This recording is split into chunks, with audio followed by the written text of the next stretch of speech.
엄마, 혹시 아빠 물건 중에 값 나가는 게 있을까요? 병원비 300만 원 고지서를 받고 절망에 빠진 소연이 말했습니다. 12년간 한 번도 열지 않았던 서랍에서 발견한 것은 화려한 금색 문양이 새겨진 만년필 하나뿐이었습니다. 150만 원 정도로 올려볼게요. 하지만 소연은 몰랐습니다. 그 작은 만년필이 대한민국 최대 기업의 상속 싸움 한복판에 놓인 운명의 열쇠라는 사실을 말입니다. 한 고등학생의 절박한 생존기가 어떻게 재벌가의 거대한 복수극으로 이어지는지 지금 바로 구독과 좋아요를 눌러주시면 더 감동적인 사연을 제일 먼저 만나실 수 있습니다. 자, 오늘의 사연 시작합니다. 당신이 바로 신화그룹 회장의 손녀입니다. 그 말이 제 귓가에서 맴돌고 있었습니다. 하지만 그건 몇 주 후의 일이었고 지금 저는 그런 일이 일어날 줄은 꿈에도 몰랐습니다. 새벽 5시에 울리는 알람 소리에 잠에서 깨어났습니다. 몸이 천근만근 무거웠지만 일어나야 했습니다. 어젯밤 치킨집 배달을 마친 게 밤 12시가 넘었는데 벌써 학교 갈 시간이었습니다. 화장실에서 찬물로 얼굴을 씻었습니다. 거울 속 제 모습이 초췌해 보였습니다. 다크서클이 짙어졌고 볼도 많이 빠진 것 같았습니다. 소연아, 밥 차려놨어. 어머니가 부엌에서 부르셨습니다. 목소리가 평소보다 더 약해 들렸습니다. 요즘 들어 어머니의 얼굴색이 점점 안 좋아지고 계셨어요. 부엌으로 나가니 어머니가 작은 식탁에 밥과 반찬을 차려놓고 계셨습니다. 김치찌개 냄새가 났지만 김치가 거의 보이지 않았습니다. 김치만 우린 국물 같았습니다. 엄마, 오늘 컨디션은 어때요? 제가 숟가락을 들며 물었습니다. 괜찮다. 너만 걱정하지 마. 어머니가 억지로 웃으시며 대답하셨습니다. 하지만 어머니의 손이 미세하게 떨리고 있는 걸 봤습니다. 어젯밤에도 화장실에서 토하시는 소리를 들었거든요. 엄마도 드세요. 나는 입맛이 없어. 너만 먹어. 어머니가 식탁에 앉으시지도 않고 말씀하셨습니다. 요즘 어머니는 거의 드시지를 못하고 계셨습니다. 약 때문에 속이 계속 쓰리시다고 하셨거든요.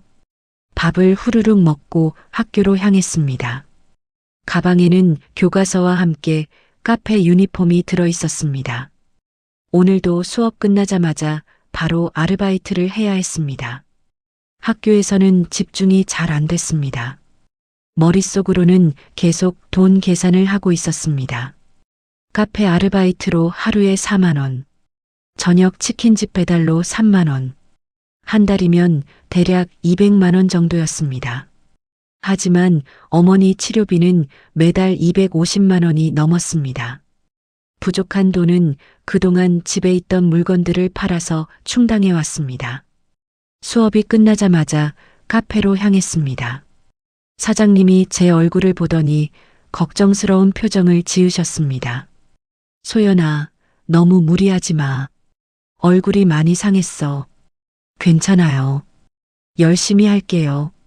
제가 유니폼으로 갈아입으며 대답했습니다. 오늘도 5시간 동안 쉬지 않고 일했습니다. 손님들의 주문을 받고 커피를 만들고 설거지를 했습니다. 발이 퉁퉁 부었지만 참았습니다. 저녁 8시가 되자 치킨집으로 이동했습니다. 오늘은 주문이 많아서 밤 12시까지 배달을 해야 했습니다. 오토바이를 타고 이곳저곳 돌아다니며 치킨을 배달했습니다. 집에 들어가니 어머니가 우편물을 정리하고 계셨습니다. 손에는 병원에서 온 고지서가 들려 있었습니다. 어머니의 얼굴이 더욱 창백해 보였습니다. 엄마. 제가 다가가자 어머니가 고지서를 뒤로 감추셨습니다. 아무것도 아니야. 그냥 진료비 안내문이야. 보여주세요. 제가 손을 내밀었습니다. 어머니가 한참 망설이시더니 고지서를 건네주셨습니다. 이번 달 항암 치료비가 300만 원이었습니다. 지난 달보다 50만 원이나 더 올랐습니다. 엄마, 이거 어떡해요? 제가 절망적인 목소리로 말했습니다. 손이 떨려서 고지서를 제대로 잡을 수도 없었습니다. 괜찮다. 분할 납부하면 돼. 병원에서 그렇게 하라고 했어. 그래도 너무 많아요. 제가 한 달에 200만 원밖에 못 벌어요. 어머니가 소파에 주저앉으셨습니다. 창백한 얼굴이 더 하얗게 질려 있었습니다. 손으로 머리를 감싸 주시는 모습이 너무 아프셨습니다. 소연아, 미안하다. 엄마가 이렇게 아프지만 않았어도. 그런 말씀하지 마세요. 제가 어머니 옆에 앉으며 말했습니다. 어머니의 어깨가 너무 말라서 뼈만 만져졌습니다. 그동안 팔 수 있는 건 다 팔았습니다. 텔레비전, 냉장고, 세탁기, 에어컨까지. 심지어 어머니가 결혼할 때 가져오신 금반지도 팔았습니다. 이제 정말 팔 게 없었습니다. 엄마, 혹시 아빠 물건 중에 값나가는 게 있을까요? 제가 조심스럽게 물었습니다. 아빠 물건? 어머니가 고개를 들으셨습니다. 눈가에 눈물이 맺혀 있었습니다. 네, 제 방 서랍에 아빠가 쓰시던 것들이 있잖아요. 한 번도 정리 안 했잖아요. 어머니가 잠시 생각에 잠기셨습니다. 아버지 이야기가 나오면 항상 이런 표정을 지으셨습니다. 그래, 한번 봐보자. 정말 급하면 어쩔 수 없지. 어머니와 함께 제 방으로 들어갔습니다. 책상 맨 아래 서랍을 12년 만에 열었습니다. 서랍 손잡이가 녹슬어서 잘 열리지 않았습니다. 먼지가 풀풀 일어났습니다. 재채기가 나올 정도로 먼지가 많았습니다. 오래된 서류들과 함께 검은 가죽 상자가 하나 들어 있었습니다. 이거 뭐예요? 제가 상자를 조심스럽게 꺼내며 물었습니다. 어머니가 상자를 보시더니 눈물이 글썽거리셨습니다. 손으로 상자의 먼지를 닦으시면서 말씀하셨습니다. 아빠가 아끼시던 만년필이야. 결혼 전에도 늘 가지고 다니셨어. 상자를 열자 금색 장식이 화려하게 새겨진 고급스러운 만년필이 들어 있었습니다. 무게감이 상당했고 재질도 범상치 않아 보였습니다. 빛에 비추니 금색 문양이 반짝거렸습니다. 이거 비싼 거예요? 잘 모르겠다. 아빠가 중요하게 생각하시던 건 맞는데 어디서 구하셨는지도 말씀 안 해주셨어. 어머니가 만년필을 조심스럽게 손에 들고 살펴보셨습니다. 아버지를 그리워하는 표정이었습니다. 엄마, 이거 팔면 안 될까요? 제가 망설이며 말했습니다. 아버지의 유품을 팔자고 하는 제 자신이 미웠습니다. 어머니가 한참 동안 만년필을 바라보셨습니다.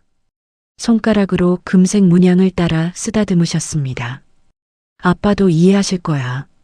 내 엄마 살리는 게 더 중요하잖니. 정말 괜찮으세요? 아빠의 마지막 유품인데. 응. 아빠가 살아계셨다면 분명히 그렇게 하셨을 거야. 가족이 제일 소중하신 분이었거든.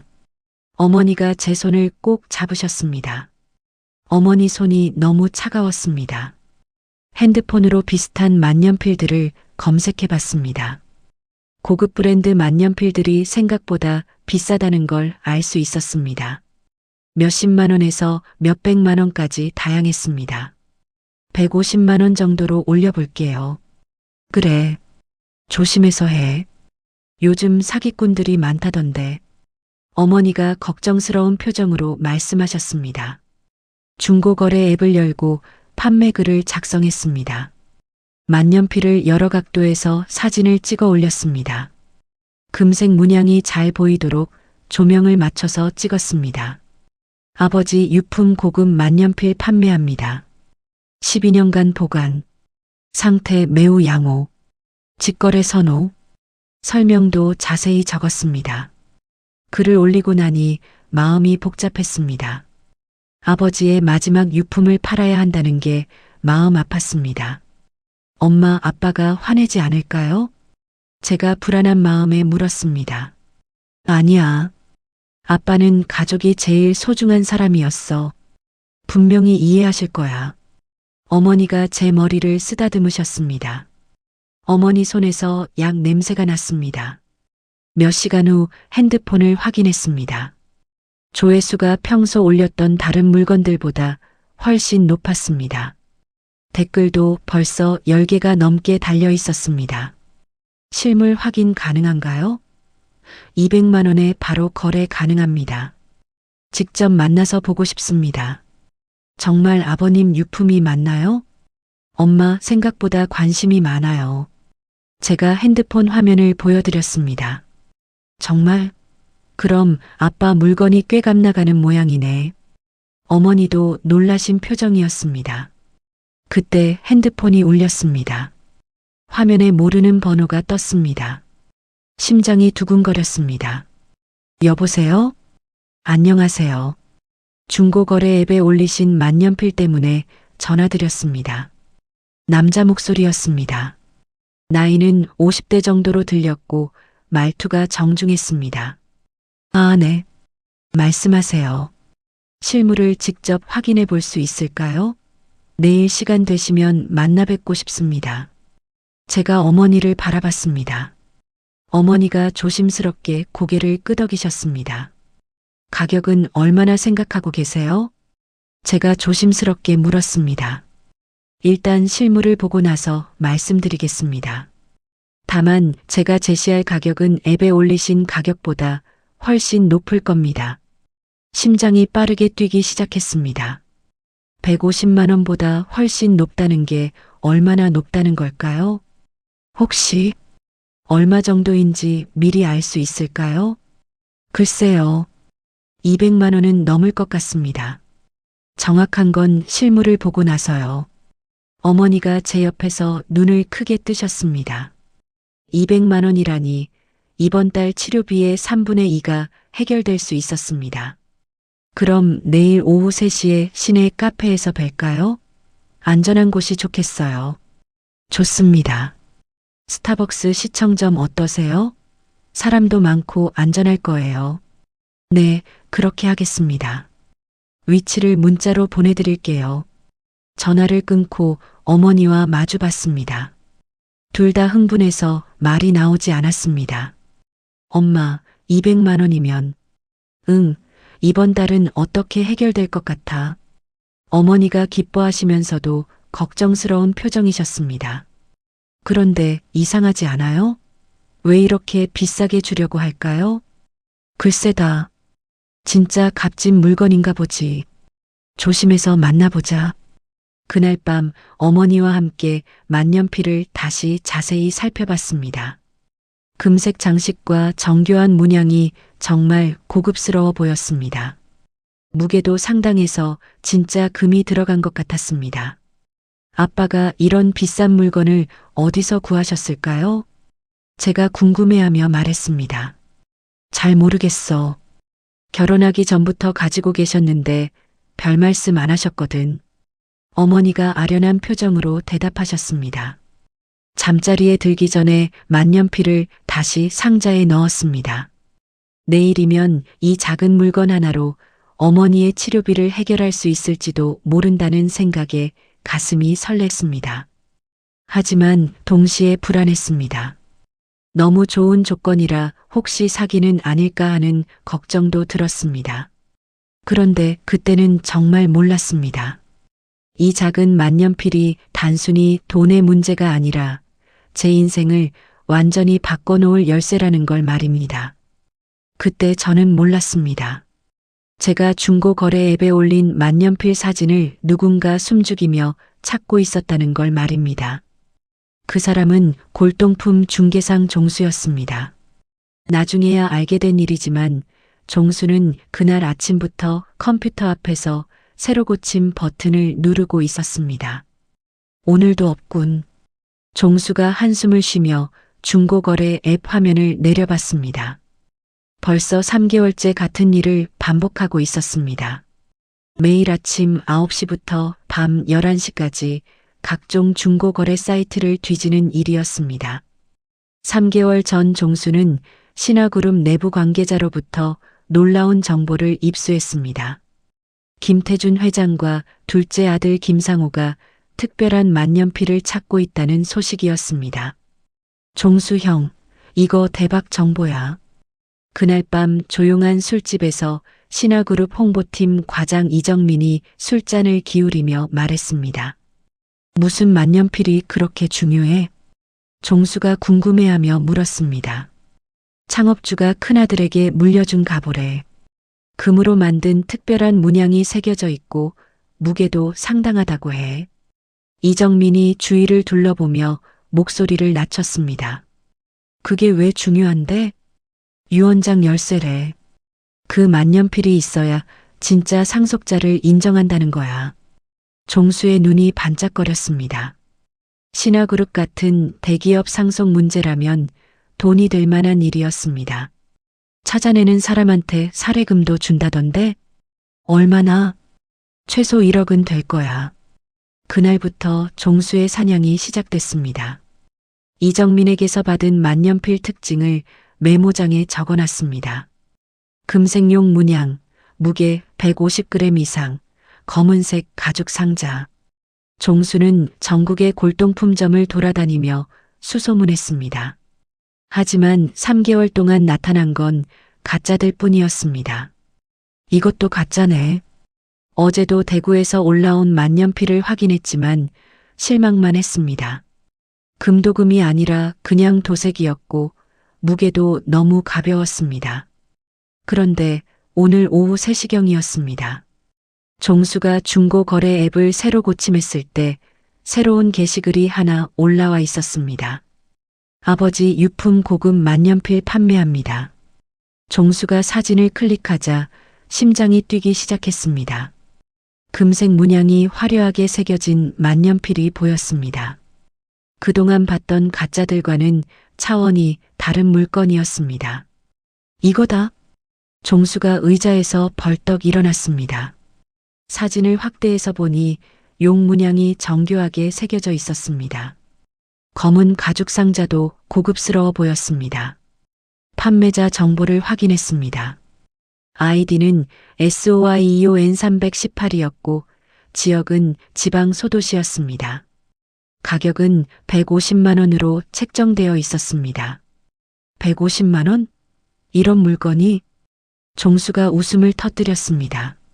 진짜라면 최소 몇억 원은 가치가 있는 물건을 150만 원에 파는 거였습니다. 종수는 즉시 판매자에게 연락했습니다. 하지만 전화를 걸기 전에 다른 일부터 처리해야 했습니다. 신화그룹 양측에 연락을 취하는 일이었습니다. 먼저 회장 측 비서실장 서준에게 전화를 걸었습니다. 서준 부장님, 종수입니다. 아, 종수 씨. 무슨 일이세요? 그 물건 찾았습니다. 서준의 목소리가 긴장됐습니다. 정말인가요? 네, 확실합니다. 사진으로 확인했는데 진품이 맞습니다. 어디서 찾으셨나요? 지방에 있는 고등학생이 팔려고 내놨습니다. 아버지 유품이라고 하네요. 서준이 잠시 침묵했습니다. 가격은 얼마나 생각하세요? 1억 5천만 원이면 어떨까요? 좋습니다. 빠른 시일 내에 거래를 성사시켜 주세요. 알겠습니다.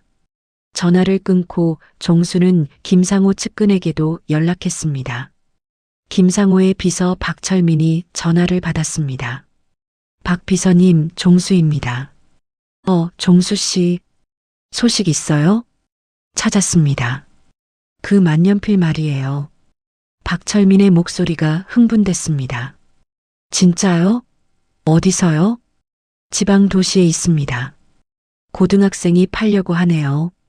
이사님께 바로 보고 드릴게요. 잠깐만 기다려 보세요. 몇 분 후 박철민이 다시 전화를 걸어왔습니다. 종수 씨, 이사님께서 3억 원을 제시하시네요. 종수가 깜짝 놀랐습니다. 회장 측 제안의 2배였습니다. 3억 원이요? 네, 조건은 24시간 내에 거래를 성사시키는 겁니다. 알겠습니다. 검토해보고 연락드리겠습니다. 종수는 두 제안 사이에서 고민에 빠졌습니다.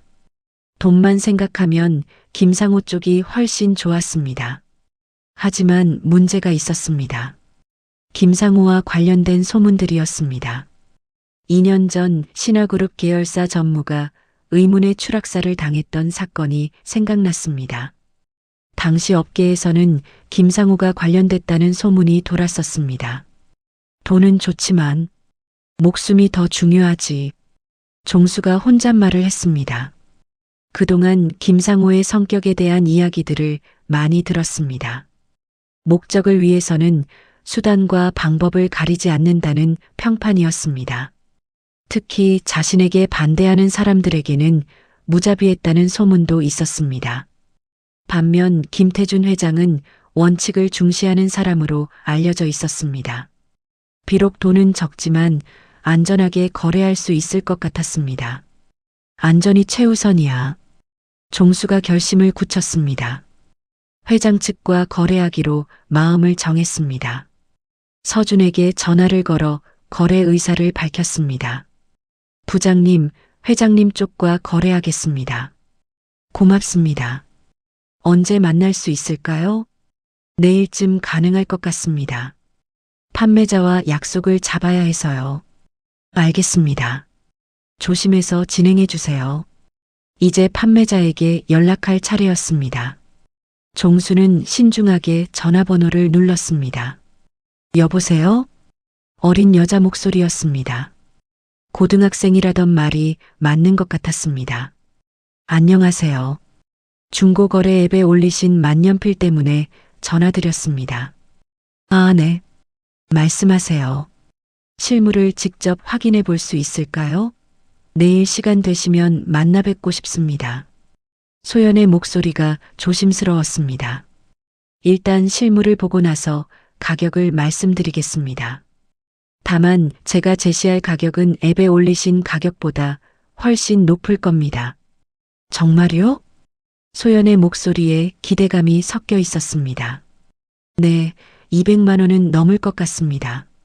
사실 종수는 더 많이 줄 생각이었습니다. 하지만 처음부터 너무 큰 금액을 제시하면 의심받을 수 있었습니다. 그럼 내일 오후 3시에 시내 카페에서 뵐까요? 좋습니다. 스타벅스 시청점 어떠세요? 네, 그렇게 하겠습니다. 전화를 끊고 종수는 안도의 숨을 쉬었습니다. 드디어 3개월 사냥의 끝이 보였습니다. 하지만 종수는 모르고 있었습니다. 김상호가 자신의 결정을 알게 됐을 때 어떤 일이 벌어질지 말입니다. 그날 밤 김상호는 박철민으로부터 보고를 받았습니다. 상무님, 종수가 회장님 쪽을 선택했습니다.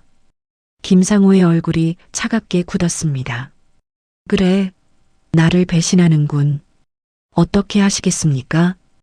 24시간 감시해. 움직임을 모두 파악하라. 알겠습니다. 김상호가 창밖을 바라보며 차갑게 웃었습니다. 그 만년필은 반드시 내 손에 넣어야 한다. 무슨 수를 써서라도. 그때까지 저는 이런 일들이 벌어지고 있는 줄 전혀 몰랐습니다. 단지 아버지의 유품으로 어머니의 치료비를 마련할 수 있다는 희망만 가지고 있었죠. 하지만 이미 저를 둘러싸고 거대한 음모가 시작되고 있었습니다. 다음 날 오후, 그때 저는 몰랐습니다. 제가 내일 만날 사람 때문에 누군가 밤잠을 설치고 있었다는 걸 말입니다. 김상호는 박철민으로부터 보고를 받고 난 후 사무실 의자에서 벌떡 일어났습니다. 뭐라고? 종수가 아버지 쪽을 택했다고?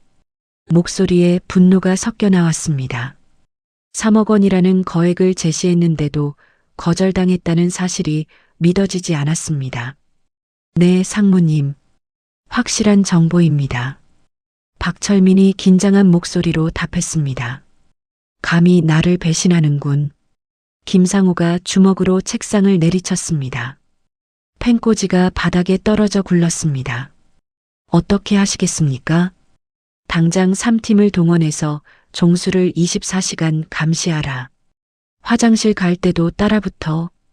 김상우가 차갑게 지시했습니다. 그리고 그놈이 누구와 거래하려고 하는지 파악하라. 상대방 정보도 전부 캐내고. 알겠습니다. 박철민이 고개를 숙이며 대답했습니다. 그 만년필은 반드시 내 손에 넣어야 한다. 무슨 수를 써서라도 말이야. 김상호의 눈에 차가운 빛이 스쳤습니다. 한편 종수는 골동품점에서 내일 만날 준비를 하고 있었습니다. 하지만 뭔가 이상했습니다. 평소보다 골목에 차량들이 많이 보였습니다. 기분 탓인가? 종수가 창밖을 내다보며 중얼거렸습니다.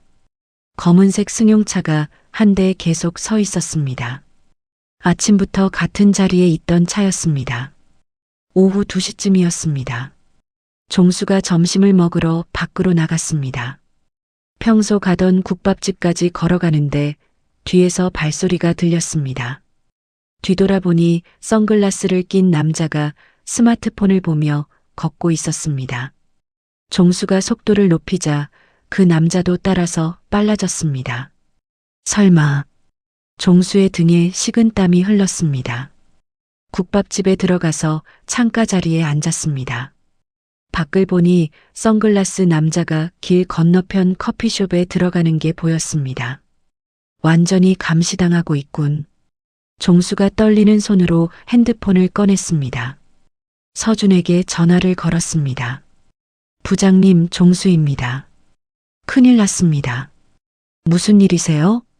김상호 쪽에서 저를 감시하고 있습니다. 아침부터 계속 따라다니고 있어요. 서준의 목소리가 긴장됐습니다. 확실한가요? 네, 확실합니다. 지금 당장 거래를 진행해야 할 것 같습니다. 알겠습니다. 즉시 회장님께 보고드리고 연락드리겠습니다. 종수가 국밥을 먹는 동안에도 창 너머로 감시하는 시선이 느껴졌습니다. 더 이상 안전하지 않다는 생각이 들었습니다. 서준은 즉시 김태준 회장에게 보고했습니다. 회장님, 상황이 급변했습니다. 무슨 일인가? 상호 씨 쪽에서 종수 씨를 감시하고 있습니다. 상당히 위험한 상황입니다. 김태준 회장의 얼굴이 굳었습니다. 그럼 상대방도 위험하다는 얘기군. 네, 만년필 판매자도 위험할 수 있습니다. 즉시 보안팀을 파견하라. 종수부터 보호하고 내일 거래 현장에서 상대방도 함께 보호해야 한다. 알겠습니다. 서준이 즉시 신뢰할 만한 보안업체에 연락했습니다. 우선 종수 주변에 전문 경호원을 배치하고 내일 거래 현장에서 만년필 판매자도 보호하기로 했습니다. 그런데 이런 일들이 벌어지고 있는 동안 저는 평범한 일상을 보내고 있었습니다. 학교에서 수업을 받고 카페에서 아르바이트를 했습니다.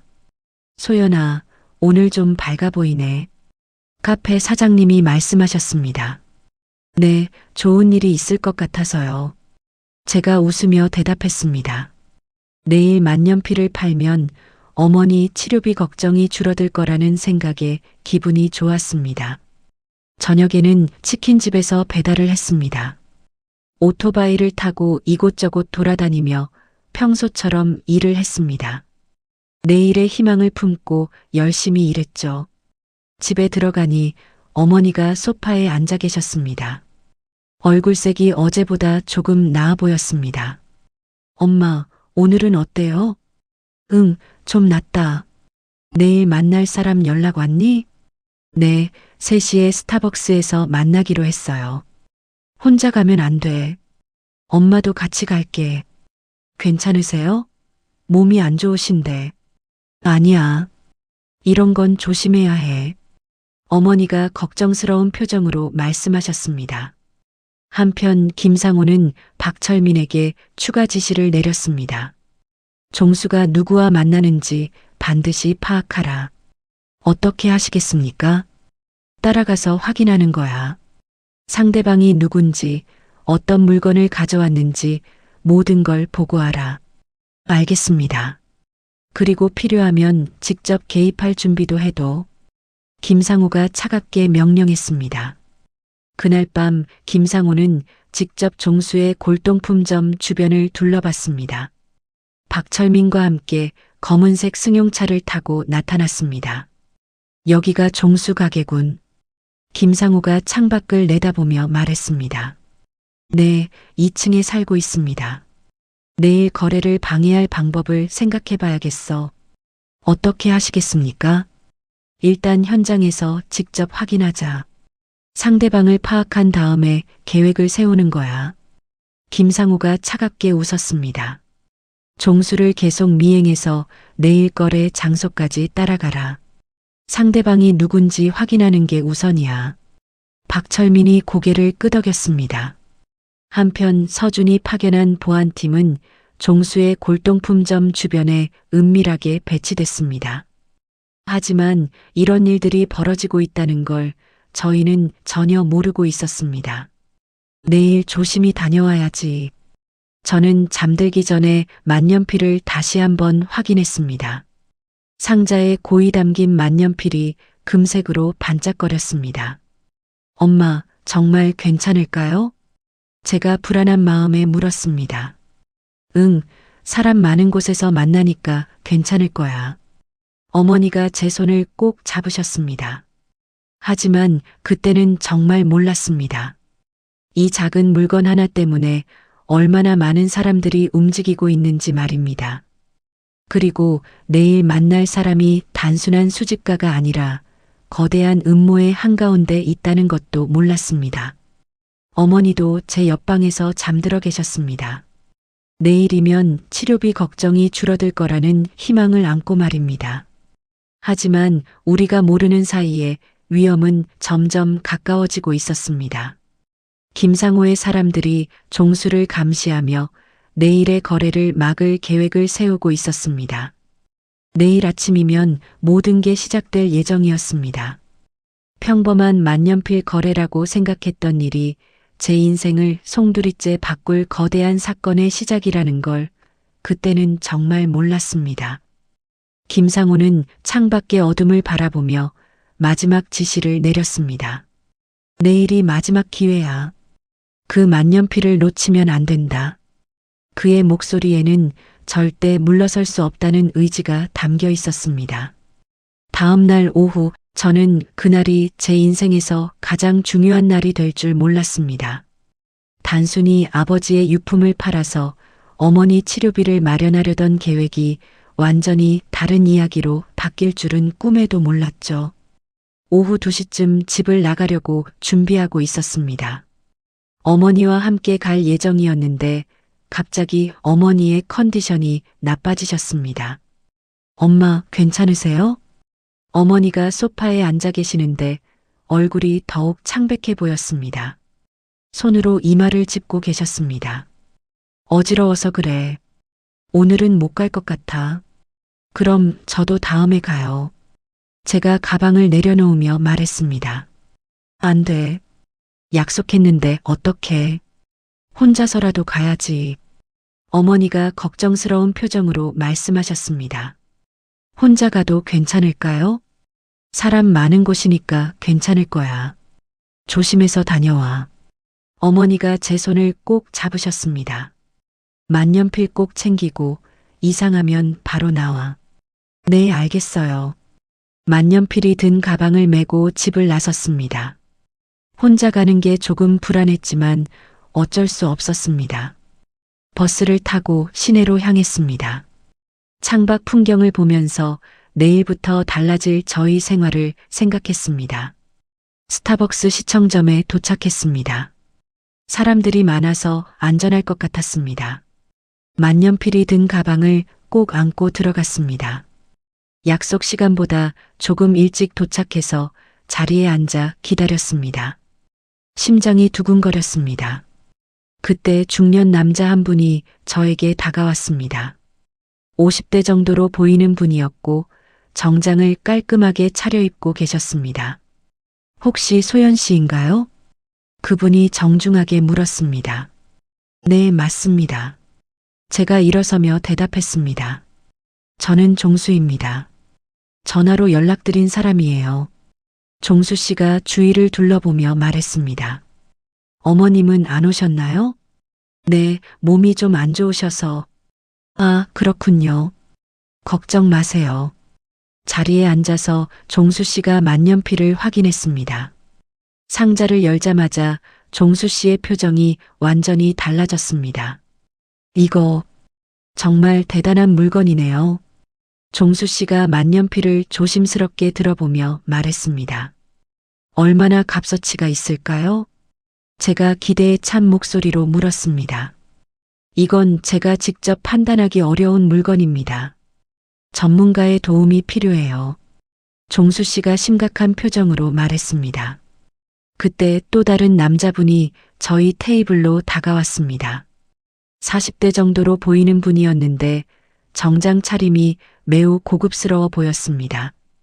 종수 씨, 늦어서 죄송합니다. 그분이 종수 씨에게 말했습니다. 아, 서준 부장님. 이쪽이 소연 씨입니다. 종수 씨가 소개했습니다. 서준이라는 분이 저에게 정중하게 인사했습니다. 안녕하세요. 신화그룹 김태준 회장 비서실장 서준입니다. 신화그룹이요? 제가 깜짝 놀라며 물었습니다. 대한민국에서 모르는 사람이 없는 그 신화그룹 말인가요? 네, 맞습니다. 소연 씨가 가진 만년필과 관련해서 말씀드릴 일이 있습니다. 서준 씨가 진지한 표정으로 말했습니다. 갑자기 무서워졌습니다. 왜 이런 큰 회사 사람이 저를 만나러 온 걸까요? 혹시 조용한 곳에서 따로 이야기할 수 있을까요? 중요한 내용이라서요. 서준 씨가 제안했습니다. 저희는 카페 2층의 조용한 구석 자리로 이동했습니다. 서준 씨가 가방에서 두꺼운 파일을 꺼냈습니다. 소연 씨, 혹시 아버님 성함이 김민준 씨가 맞나요? 서준 씨가 조심스럽게 물었습니다.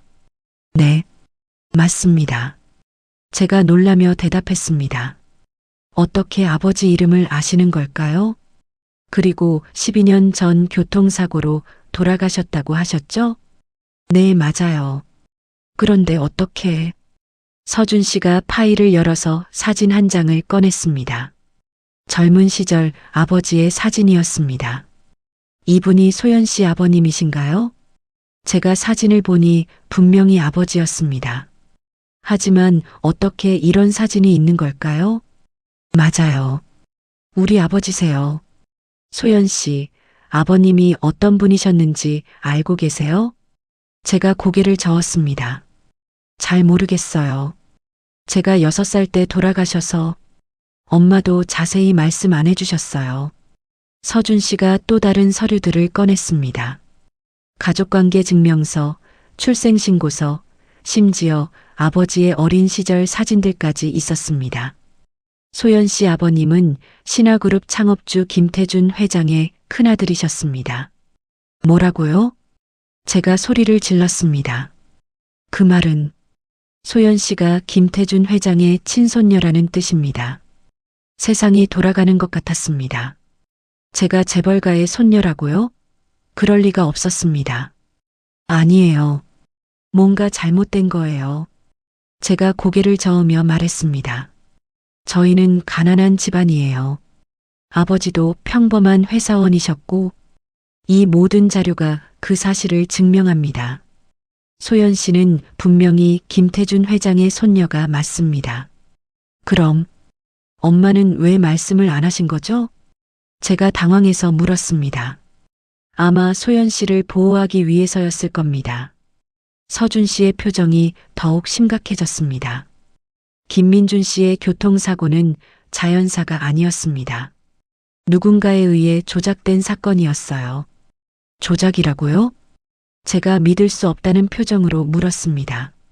네, 그리고 그 누군가는 김태준 회장에게 소연 씨와 어머님도 함께 사망했다고 거짓 보고를 했습니다. 그래서 12년 동안 회장님은 며느리와 손녀가 죽은 줄 알고 계셨던 겁니다. 누가 그런 일을? 제가 울먹이며 물었습니다. 김태준 회장의 둘째 아들 김상호입니다. 서준 씨가 무겁게 대답했습니다. 삼촌이 아버지를 죽였다는 말인가요? 제가 분노에 찬 목소리로 물었습니다. 그렇습니다. 상속권을 독차지하기 위해 형을 제거하고 가족들까지 없애려 했던 겁니다. 모든 게 믿어지지 않았습니다. 제가 재벌가의 손녀라는 것도, 아버지가 살해당했다는 것도, 그럼 엄마가 지금까지 겪은 고생은? 제가 한숨을 쉬며 말했습니다.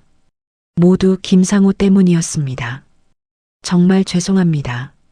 서준 씨가 깊이 고개를 숙였습니다. 할아버지께서는 이 사실을 아세요? 제가 물었습니다. 아직 모르십니다. 소연 씨를 직접 만나뵌 후에 알려드리려고 합니다. 만나뵈다니, 정말 할아버지를 만날 수 있나요? 물론입니다. 회장님께서 얼마나 기뻐하실지. 서준 씨의 얼굴에 미소가 번졌습니다. 하지만 저는 아직도 현실감이 없었습니다. 12년간 가난하게 살아온 저희가 갑자기 재벌가의 가족이 된다는 게 믿어지지 않았습니다. 그런데 지금 위험한 상황입니다. 서준 씨가 다시 심각한 표정을 지었습니다. 김상우가 이 만년필을 찾고 있거든요. 소연 씨의 존재가 알려지면 또 위험할 수 있습니다.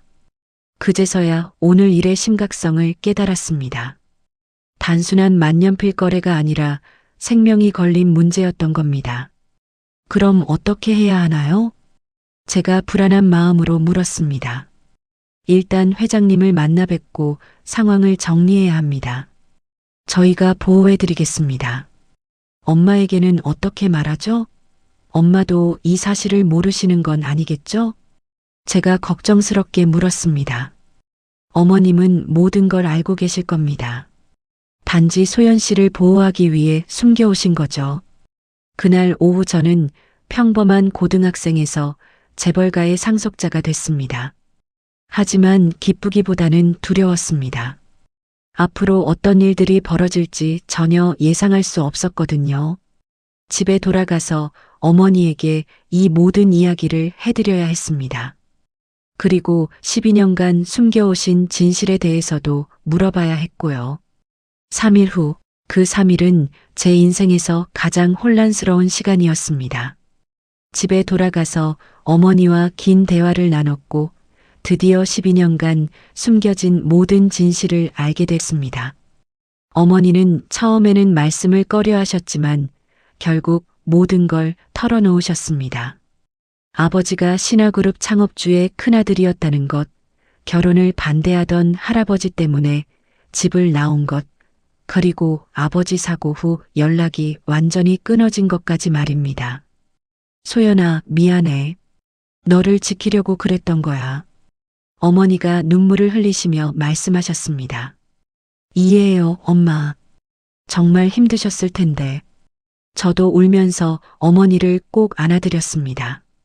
서준 씨가 매일 연락을 주셔서 안전 상황을 확인해 주셨습니다. 그리고 오늘 드디어 할아버지를 만나는 날이 됐습니다. 준비됐니? 어머니가 거울 앞에서 화장을 고치시며 물으셨습니다. 12년 만에 시아버지를 뵙는다고 하니 많이 긴장하고 계셨습니다. 네, 엄마. 괜찮으세요? 응, 괜찮아. 하지만 어머니의 손이 떨리고 있는 걸 봤습니다. 오전 10시에 서준 씨가 직접 모시러 왔습니다. 검은색 고급 승용차가 저희 집 앞에 서 있었습니다. 안녕하세요. 오늘 회장님께서 얼마나 기다리고 계신지 모릅니다. 서준 씨가 차 문을 열어주며 말했습니다. 저희도 많이 긴장돼요. 제가 차에 타면서 말했습니다. 신화그룹 본사는 생각보다 훨씬 컸습니다. 63층짜리 건물이 하늘까지 닿을 것 같았습니다. 와, 제가 감탄하며 올려다봤습니다. 소연 씨가 언젠가는 이 회사를 이끌게 될지도 모르죠. 서준 씨가 웃으며 말했습니다. 전용 엘리베이터를 타고 최고층으로 올라갔습니다. 심장이 쿵쾅거렸습니다. 회장님께서 기다리고 계십니다. 비서가 거대한 문을 열어줬습니다. 회장실에 들어서자 넓은 공간에 압도됐습니다. 그리고 창가에 서 계신 할아버지가 보였습니다. 80세라고 하셨는데 생각보다 건강해 보이셨습니다. 하지만 뒤에서 봐도 어깨가 많이 구부정하셨습니다. 회장님 모셔왔습니다. 서준 씨가 말씀드렸습니다. 할아버지가 천천히 돌아서셨습니다. 그 순간 할아버지의 얼굴을 제대로 봤습니다. 눈가에 주름이 많았지만 눈빛은 따뜻했습니다. 그런데 저희를 보시더니 갑자기 얼굴이 일그러지셨습니다. 민준아, 미영아. 할아버지가 떨리는 목소리로 말씀하셨습니다. 그리고 갑자기 무릎을 꿇으셨습니다. 할아버지, 제가 깜짝 놀라서 달려갔습니다. 미안하다. 정말 미안하다. 할아버지가 울면서 말씀하셨습니다. 80세 노인이 저희 앞에서 무릎을 꿇고 우시는 모습에 가슴이 찢어지는 것 같았습니다. 아버님, 어머니도 눈물을 흘리시며 할아버지께 다가가셨습니다. 미영아, 너와 소연이가 죽은 줄 알았다. 12년 동안 할아버지가 어머니의 손을 꼭 잡으셨습니다. 아버님도 모르셨던 거잖아요. 어머니가 할아버지를 일으켜 세우시며 말씀하셨습니다. 소파에 앉아서 12년간의 이야기를 나눴습니다. 할아버지는 계속 죄송하다고 하셨고 어머니는 그동안의 힘든 시간들을 말씀하셨습니다. 결혼을 반대하셔서 집을 나왔는데 어머니의 목소리가 떨렸습니다. 장례식에도 참석하지 못했어요. 연락을 해도 받지 않으셔서 그건 내가 몰랐던 일이야. 상우가 모든 걸 처리한다고 해서 할아버지가 고개를 떨구셨습니다. 그 후로는 아예 연락이 끊어졌어요. 혼자서 소연이를 키우면서 암투병까지 어머니가 울면서 그동안의 고생을 털어놓으셨습니다. 상우가 너희가 죽었다고 거짓말을 했구나. 할아버지가 주먹을 꽉 쥐셨습니다. 할아버지, 김상우가 정말 아버지를 죽인 건가요? 제가 용기를 내어 물었습니다. 그렇다. 사고 현장을 조작하고 관련 공무원들까지 매수했어. 할아버지가 무거운 목소리로 대답하셨습니다. 신원 확인이 불가능할 정도로 시신을 훼손시키고 공식 기록까지 조작했지. 어떻게 그런 끔찍한 일을. 어머니가 경악하셨습니다. 나는 바보였다. 둘째 아들을 너무 믿었어. 할아버지가 후회하는 표정을 지으셨습니다. 그동안 상호의 비리를 의심하긴 했지만 확실한 증거가 없었어. 하지만 이제는 다르다. 증거가 있으시다고요? 제가 물었습니다. 5년 동안 은밀하게 수집한 횡령과 배임 증거들이 있어. 그리고 이번 만년필 사건으로 살인 교사까지 확실해졌지. 할아버지의 눈에 차가운 빛이 스쳤습니다. 그때 서준 씨가 급하게 들어왔습니다. 회장님, 긴급 상황입니다. 무슨 일인가? 상호 씨 측에서 소연 씨와 어머님의 존재를 파악했습니다. 할아버지의 얼굴이 굳었습니다. 어떻게? 종수 씨를 미행하던 중에 확인한 것 같습니다. 그럼 위험하겠군. 할아버지가 일어서셨습니다. 즉시 보안을 강화하고 이 기회에 상호를 완전히 제거하자. 알겠습니다. 서준 씨가 고개를 숙였습니다. 소연아, 미영아. 이제는 내가 너희를 지킬게. 할아버지가 저희를 바라보며 말씀하셨습니다. 할아버지, 제가 감격해서 말했습니다. 12년 늦었지만 이제부터는 진짜 가족으로 살자. 할아버지가 저를 꼭 안아주셨습니다. 따뜻하고 든든한 느낌이었습니다. 그동안 고생 많았어. 어머니도 할아버지와 포옹하셨습니다. 12년 만에 화해였습니다. 하지만 기쁨도 잠깐이었습니다. 김상호라는 위험이 아직 남아 있었거든요. 회장님, 어떻게 하시겠습니까? 서준 씨가 물었습니다. 당장 검찰에 모든 증거를 제출하자. 더 이상 미룰 수 없어. 할아버지가 단호하게 말씀하셨습니다. 상호를 완전히 끝장내야 한다. 그날 저는 할아버지라는 든든한 가족을 얻었습니다. 하지만 동시에 새로운 위험도 시작됐습니다. 김상호와의 마지막 대결이 곧 시작될 예정이었습니다. 일주일 후, 그 일주일은 폭풍전야 같았습니다. 할아버지는 서준 씨와 함께 김상호를 완전히 끝장낼 준비를 하고 계셨고, 저희는 안전한 곳에서 그 결과를 기다리고 있었습니다. 신화그룹 본사 근처 고급 호텔에서 지내는 동안 어머니의 컨디션이 많이 좋아지셨습니다. 최고의 의료진이 투입돼서 치료를 받고 계셨거든요. 소연아, 정말 꿈 같다. 어머니가 호텔 창밖을 바라보며 말씀하셨습니다. 저도요. 아직도 믿어지지 않아요. 제가 어머니 옆에 앉으며 대답했습니다.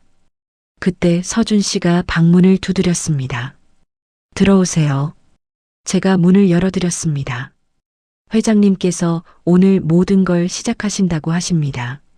서준 씨가 진지한 표정으로 말했습니다. 드디어군요. 어머니가 긴장한 목소리로 말씀하셨습니다. 오전 10시 김태준 회장은 서울중앙지검에 직접 나타났습니다. 검찰청 로비는 순식간에 기자들로 가득 찼습니다. 김태준 회장이 직접 왔다. 뭔가 큰 사건인 것 같아. 기자들이 웅성거렸습니다. 할아버지는 검찰총장을 직접 만나서 두꺼운 파일 여러 개를 제출했습니다. 5년간 수집한 김상호의 모든 범죄 증거였습니다. 이 자료들을 보시면 김상호가 저질러온 모든 범죄를 확인하실 수 있습니다. 할아버지가 검찰총장에게 말했습니다. 횡령, 배임은 기본이고 12년 전 제 큰아들을 살해한 증거까지 있습니다. 검찰총장이 자료를 훑어보더니 깜짝 놀랐습니다. 이게 모두 사실인가요? 네, 확실합니다. 즉시 수사에 착수해 주십시오. 같은 시간 주요 언론사에도 같은 자료가 전달됐습니다. 신화그룹 홍보팀이 직접 나서서 모든 언론사에 제보했습니다. 오후 1시 뉴스부터 난리가 나기 시작했습니다. 속보입니다. 신화그룹 김상호 상무가 형 김민준 씨를 살해했다는 충격적인 제보가 들어왔습니다.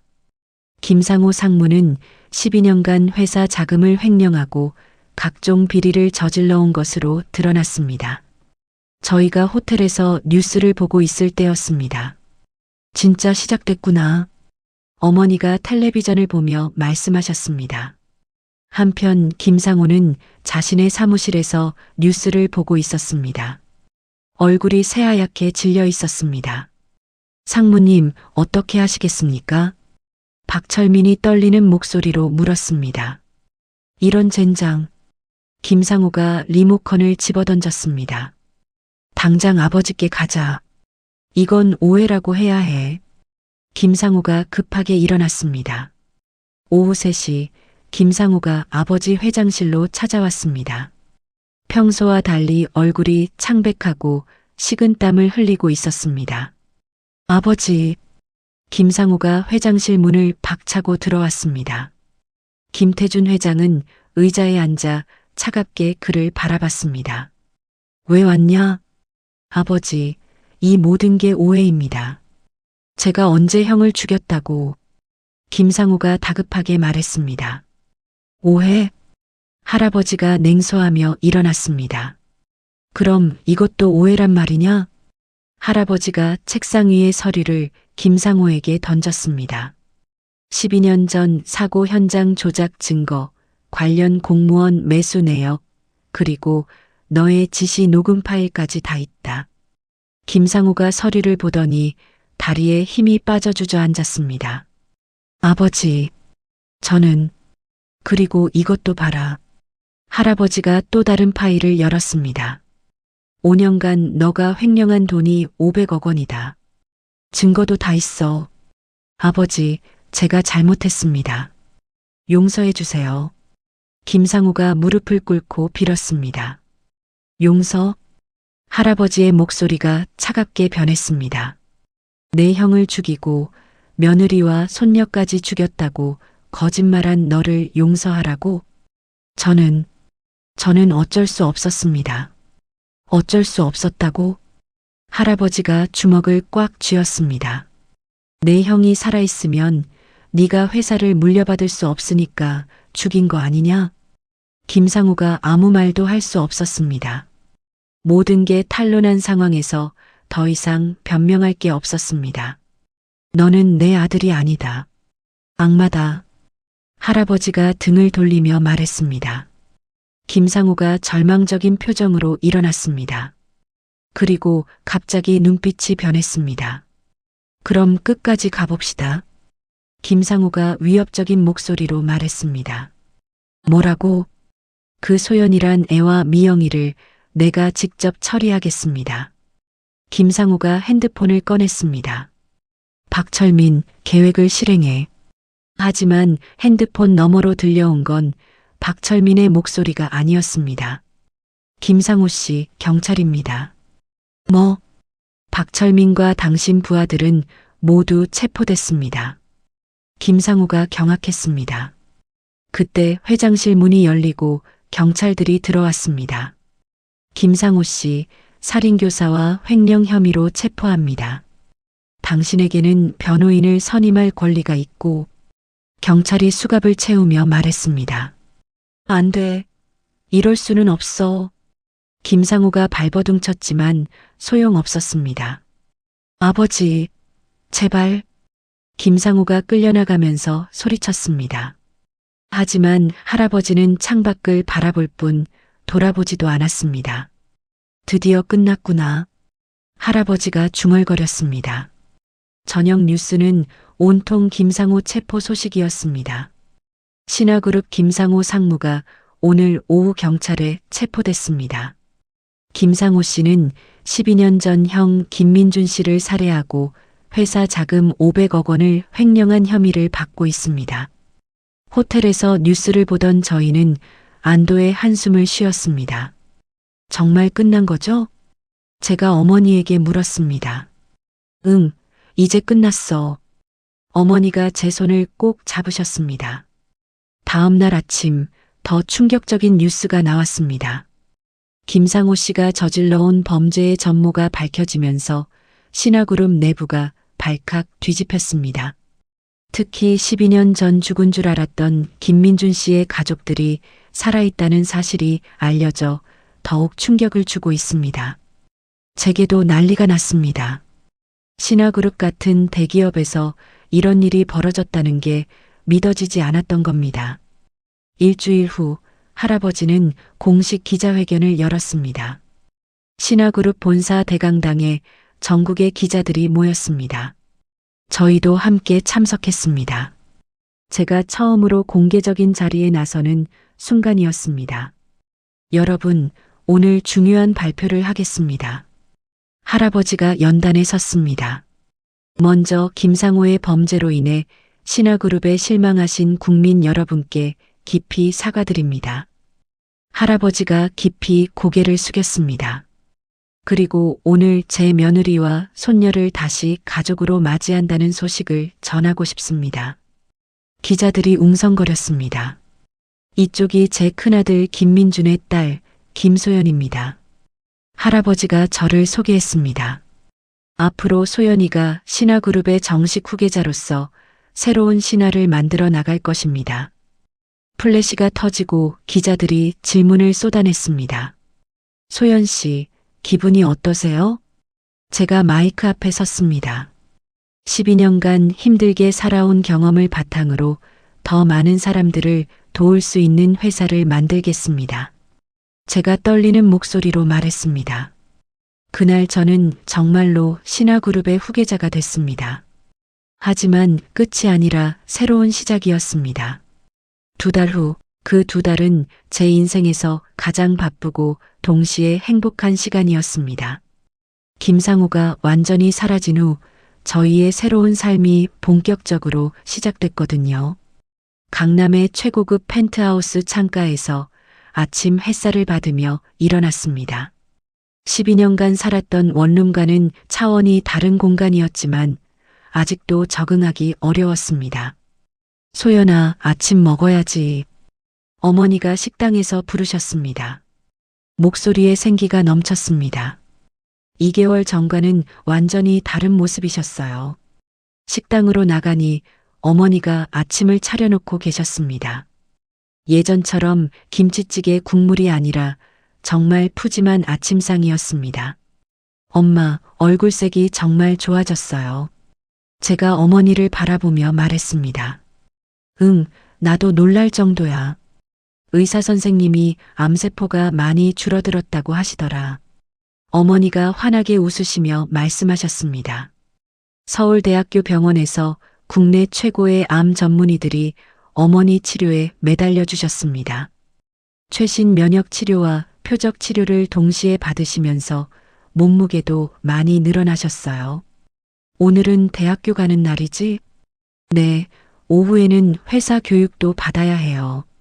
제가 우유를 마시며 대답했습니다. 고등학교를 졸업하자마자 서울대학교 경영학과에 특별 입학했습니다. 할아버지의 배려였지만 부담스러운 것도 사실이었습니다. 힘들지 않니? 어머니가 걱정스러운 표정으로 물으셨습니다. 괜찮아요. 재미있어요. 사실은 많이 어려웠지만 어머니를 걱정시키고 싶지 않았습니다. 오전에는 대학교에서 경영학 수업을 들었습니다. 교수님들도 제가 신화그룹 후계자라는 걸 알고 계셨지만 특별 대우는 하지 않으셨습니다. 김소연 씨, 기업의 사회적 책임에 대해 어떻게 생각하세요? 교수님이 갑자기 저를 지목하셨습니다. 기업이 이익을 추구하는 것도 중요하지만 사회에 도움이 되는 일을 해야 한다고 생각합니다. 제가 일어서서 대답했습니다. 특히 어려운 환경의 청소년들을 도와야 한다고 생각해요. 본인의 경험에서 나온 답이군요. 교수님이 고개를 끄덕이셨습니다. 점심을 먹고 신화그룹 본사로 향했습니다. 주 3회 후계자 교육을 받는 날이었습니다. 전용 엘리베이터를 타고 회장실로 올라갔습니다. 처음에는 무서웠는데 이제는 익숙해졌습니다. 소연이 왔구나. 할아버지가 환하게 웃으시며 맞아주셨습니다. 안녕하세요, 할아버지. 제가 인사를 드렸습니다. 오늘은 뭘 배우나요? 기업 인수합병에 대해 알아보자. 할아버지가 두꺼운 파일을 꺼내시며 말씀하셨습니다. 3시간 동안 집중적으로 공부했습니다. 기업 경영이 정말 복잡하다는 걸 매일 느꼈습니다. 할아버지, 제가 정말 이런 큰 회사를 이끌 수 있을까요? 제가 불안한 마음에 물었습니다. 물론이지. 네가 지난 12년간 겪은 경험이 가장 큰 자산이야. 할아버지가 제 손을 꼭 잡으시며 말씀하셨습니다. 어려운 사람들의 마음을 아는 경영자가 되는 거야. 그 말씀이 큰 힘이 됐습니다. 저녁에 집에 돌아오니 어머니가 서류들을 보고 계셨습니다. 뭘 보세요? 제가 어머니 옆에 앉으며 물었습니다. 김민준 기념 자선재단 서류야. 할아버지와 함께 만들기로 했거든. 어머니가 서류를 보여주시며 말씀하셨습니다. 어떤 일을 하실 건데요? 우리 같은 한부모 가정의 암 환자들을 도우려고 해. 어머니의 얼굴에 의지가 넘쳤습니다. 의료비 지원도 하고 상담 프로그램도 만들 거야. 좋은 일이에요. 제가 진심으로 말했습니다.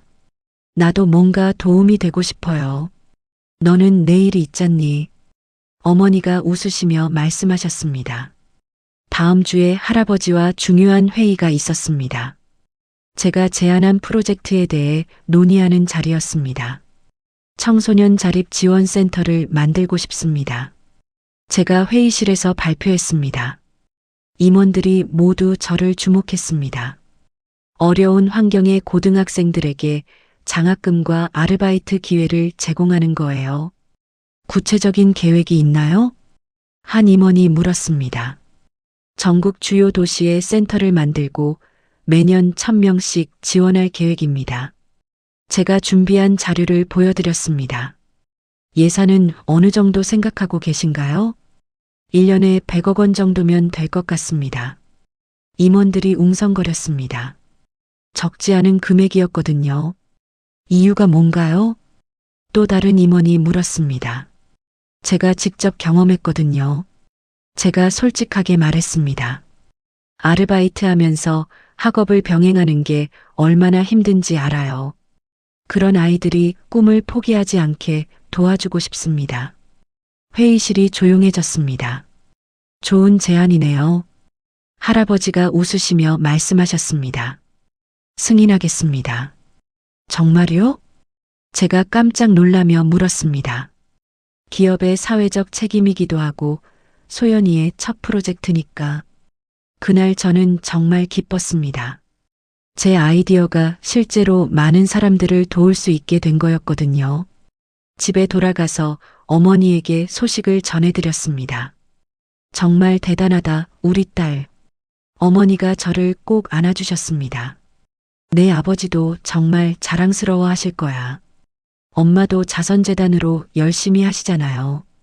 제가 어머니를 바라보며 말했습니다. 우리 가족 모두 선한 일을 하게 됐네요. 그러게. 정말 신기해. 어머니가 눈물을 글썽이시며 말씀하셨습니다. 며칠 후 첫 번째 청소년 자립 지원센터가 문을 열었습니다. 강남에 있는 신화그룹 빌딩 1층이었습니다. 개관식에 많은 사람들이 왔습니다. 언론사 기자들도 많이 왔고 도움이 필요한 학생들도 왔습니다. 안녕하세요. 제가 마이크 앞에 섰습니다. 이 센터는 제가 직접 경험한 어려움을 바탕으로 만들었습니다. 돈 때문에 꿈을 포기하는 청소년들이 없었으면 좋겠습니다. 박수가 터져 나왔습니다. 그 후 상담을 받으러 온 학생들과 대화를 나눴습니다. 언니, 정말 도움이 될까요? 한 여학생이 불안한 목소리로 물었습니다.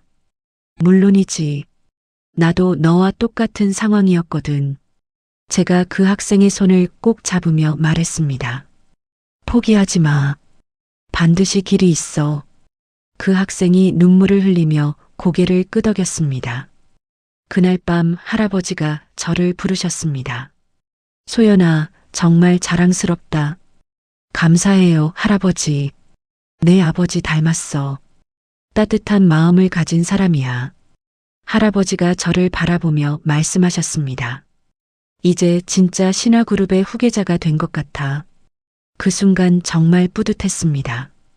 12년간의 고생이 헛되지 않았다는 생각이 들었어요. 이제 저에게는 새로운 꿈이 생겼습니다. 더 많은 사람들을 도울 수 있는 기업가가 되는 것이었습니다. 그리고 아버지가 못다 이룬 꿈을 제가 이어가고 싶었습니다. 따뜻하고 정의로운 신화그룹을 만드는 것 말이에요. 2년 후 시간이 정말 빨리 흘렀습니다.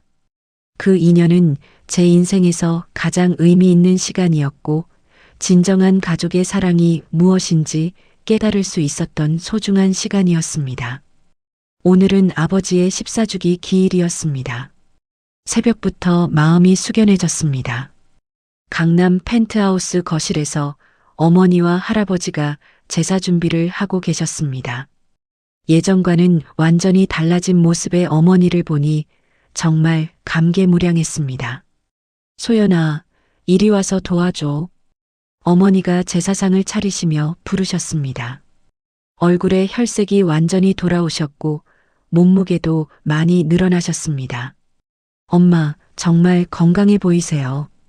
제가 어머니 옆에서 과일을 다듬으며 말했습니다. 응, 의사 선생님이 완전히 나았다고 하시더라. 어머니가 환하게 웃으시며 대답하셨습니다. 2년간 최고의 치료를 받으신 결과였습니다. 암세포가 완전히 사라지셨다는 소식을 들었을 때 정말 기뻤었습니다. 민준아, 내 딸이 이렇게 훌륭하게 자랐다. 할아버지가 아버지 영정 앞에서 말씀하셨습니다. 대학교 2년차가 됐고 회사에서도 정말 열심히 하고 있어. 제가 대학 생활과 회사 일을 병행하는 게 쉽지 않았지만 많이 성장할 수 있었습니다. 경영학 수업에서 배운 이론을 실무에 바로 적용해 볼 수 있어서 더욱 의미가 있었어요. 제사를 지내고 나서 거실 소파에 둘러앉았습니다. 창밖으로는 서울의 야경이 아름답게 펼쳐져 있었습니다. 소연아, 요즘 프로젝트는 어때? 할아버지가 관심 있는 표정으로 물으셨습니다. 정말 잘 되고 있어요. 제가 기쁜 마음으로 대답했습니다. 처음에 한 개였던 청소년 자립지원센터가 이제는 전국 17개 도시로 확산됐습니다. 신화청소년 희망 프로젝트라는 이름으로 신화그룹의 대표적인 사회공헌 사업이 됐어요. 몇 명 정도 도움을 받았니? 작년 한 해만 1만 명이 넘었어요. 제가 자랑스러운 마음으로 말했습니다. 장학금뿐만 아니라 기숙사, 아르바이트 기회까지 제공하고 있거든요. 정말 자랑스럽다. 할아버지가 제 머리를 쓰다듬으시며 말씀하셨습니다. 어머니의 활동도 정말 대단했습니다. 김민준 기념 자선재단 이사장으로 열심히 활동하고 계셨어요. 엄마도 요즘 바쁘시죠? 제가 어머니에게 물었습니다. 응, 전국 암센터와 연계해서 한부모 가정 지원 시스템을 만들고 있어. 어머니가 뿌듯한 표정으로 말씀하셨습니다. 그리고 내가 쓴 투병수기도 베스트셀러가 됐잖니. 어머니가 출간하신 희망을 잃지 않는 삶이라는 책이 정말 많은 사람들에게 감동을 줬습니다. 수익금 전액을 치료비 지원에 사용하셨다는 소식이 알려지면서 더욱 화제가 됐어요. 우리 가족이 모두 선한 일을 하고 있구나. 할아버지가 감격하시며 말씀하셨습니다.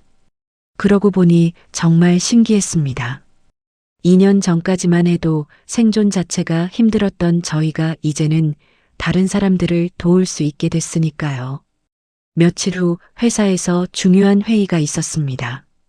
제가 신화그룹 최연소 이사로 정식 임명되는 날이었습니다. 김소연 이사를 소개하겠습니다. 할아버지가 임원회의에서 저를 소개하셨습니다. 앞으로 청년 창업 지원 본부를 총괄하게 됩니다. 박수가 터져 나왔습니다. 20살의 대기업 이사가 되는 건 정말 이례적인 일이었습니다. 이사님, 각오 한 말씀 해주세요. 한 임원이 말했습니다. 제가 직접 경험한 어려움을 바탕으로 정말 실질적인 도움이 되는 정책을 만들겠습니다. 제가 떨리는 목소리로 말했습니다.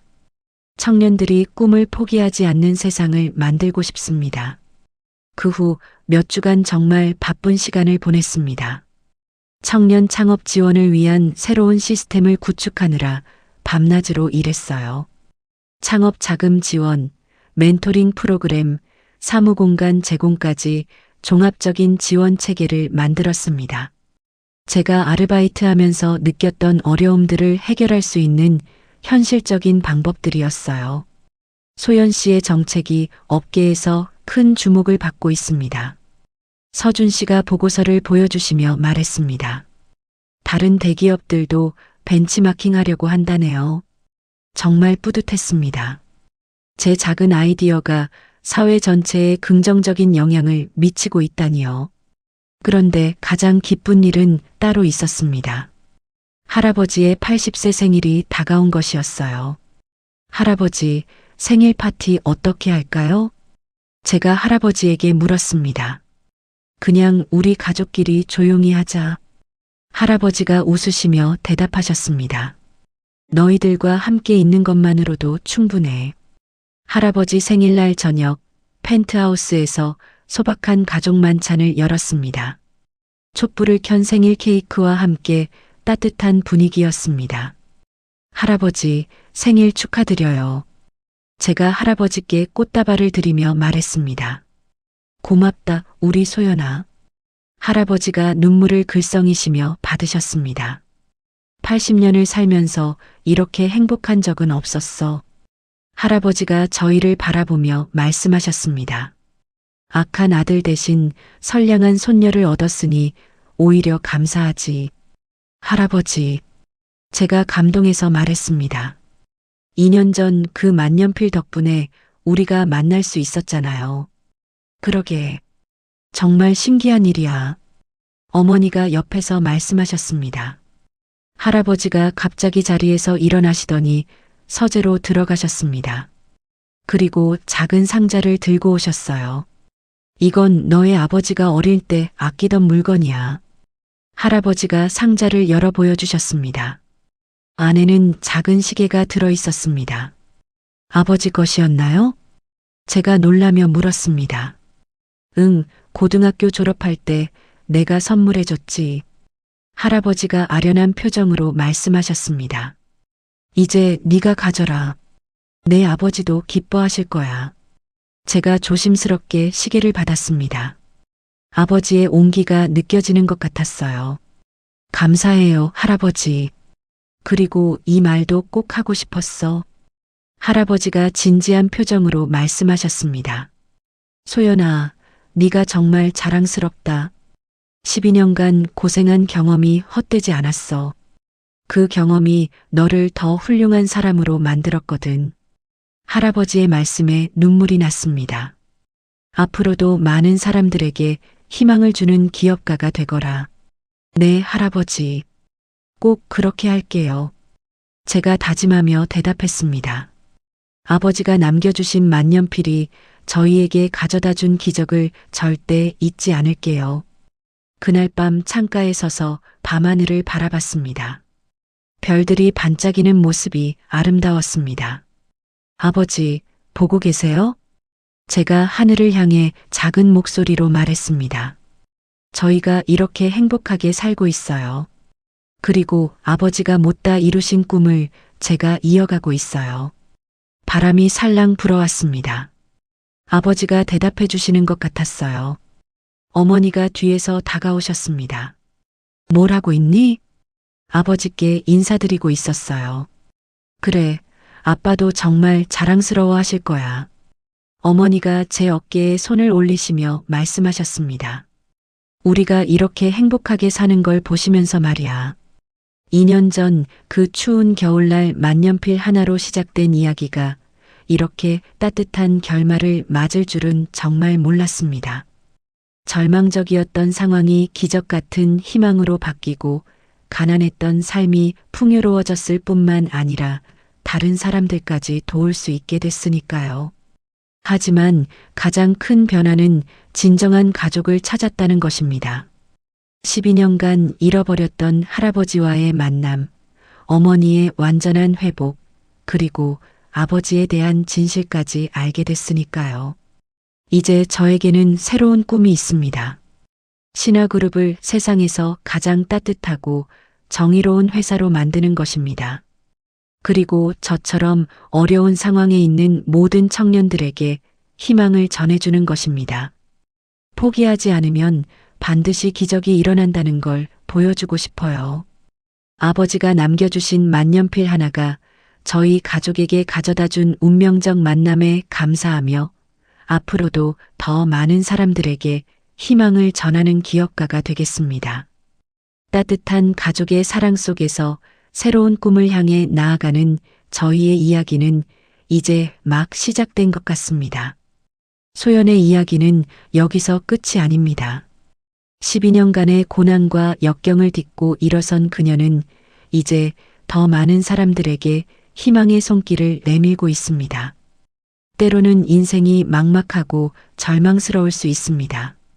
어머니의 병원비를 마련하기 위해 아버지의 마지막 유품마저 팔아야 했던 소연처럼 말입니다.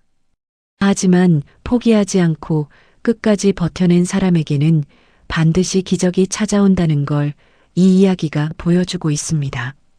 작은 만년필 하나가 가져온 운명적 만남, 12년 만의 가족 재회, 그리고 악을 이기는 정의의 승리까지. 소연의 여정은 우리에게 희망을 잃지 말라고, 어떤 어려움 속에서도 선한 마음을 잃지 말라고 말하고 있습니다.